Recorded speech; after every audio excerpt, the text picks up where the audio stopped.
আজকে বাংলাদেশের পাশে পাওয়া গেল একমাত্র পাকিস্তানকে। তাহলে কি বাংলাদেশের প্রকৃত বন্ধু পাকিস্তান? পাকিস্তান ক্রিকেট বোর্ড আজকে বাংলাদেশের হয়ে ভোট দিয়েছে, যদিও বাংলাদেশের বিপক্ষে কোনো দেশ ছিল না বা কোনো ক্রিকেট বোর্ড ছিল না। আজকে আলোচনা ছিল সমস্যা মেটানো নিয়ে। সমস্যাটা কি আপনারা সবাই জানেন। বাংলাদেশ বিশ্বকাপ খেলতে ভারতে আসবে না, শিডিউল ঠিক হয়ে গেছে, বিশ্বকাপ হতে মাত্র 15 দিন বাকি। আইসিসির পক্ষে এখন আর ভেন্যু পরিবর্তন করা সম্ভব না। একটা সমাধান ছিল, সেটা হলো গ্রুপ পরিবর্তন। তো আয়ারল্যান্ড মানা করে দিয়েছে, তারা গ্রুপ পরিবর্তন করবে না বাংলাদেশের সঙ্গে। তো সমস্যা প্রচুর। তো বাংলাদেশ ক্রিকেট বোর্ডকে রাজি করা হচ্ছিল যে করেই হোক বিশ্বকাপ হোক, এবং আইসিসি চায় বাংলাদেশ বিশ্বকাপে অংশগ্রহণ করুক, কারণ বাংলাদেশ আইসিসির পূর্ণ সদস্য দল।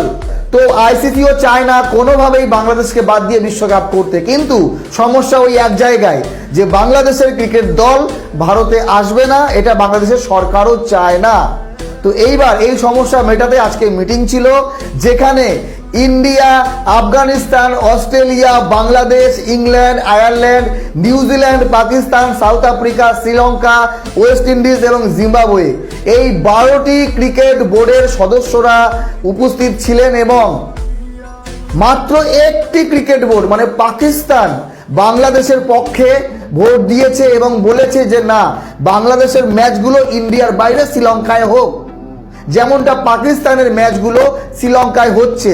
ইন্ডিয়াকে পাকিস্তানের সঙ্গে খেলতে শ্রীলঙ্কায় যেতে হবে, যেটা পাকিস্তানের শর্ত অনুযায়ী।